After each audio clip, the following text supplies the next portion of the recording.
Hi అండి. హనుమాన్ జయంతి సందర్భంగా children's గురించి నేను స్పెషల్ రెసిపీ చూపిస్తున్నానండి. తమలపాకు రైస్ అండి. ముందుగా ఈ గ్లాస్తో 2 గ్లాసులు రైస్ తీసుకున్నాను. ముందుగా అన్నాన్ని వండేసుకుందామండి. టమాటాలను శుభ్రంగా కడిగి పచ్చిమిర్చి, టమాటా ఇంకా నువ్వులు వేసి మిక్సీ పట్టుకుందామండి. తమలపాకులను శుభ్రంగా కడిగి పచ్చిమిర్చి, నువ్వులు వేసి మిక్సీ పట్టుకుందాం కదండి. ఇప్పుడు ఇందులో తగినంత పసుపు వేసిస్తాను, ఉప్పు వేసిస్తున్నాను,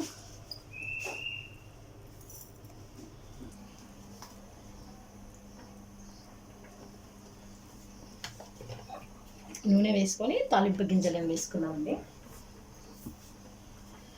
చూడండి, వీటికి కావలసిన శనగపప్పు, పల్లీలు, జీలకర్ర, ఆవాలు, ఎండుమిర్చి అండి.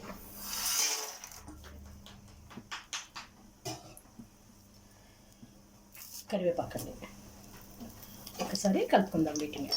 మిక్సీ పట్టిన తమలపాకు మసాలా, చక్కగా ఇందులోకి కలుపుకుంటే చూడండి అన్నం ఉడుకుతుంది. అన్నాన్ని వేసేసుకుంటున్నాను.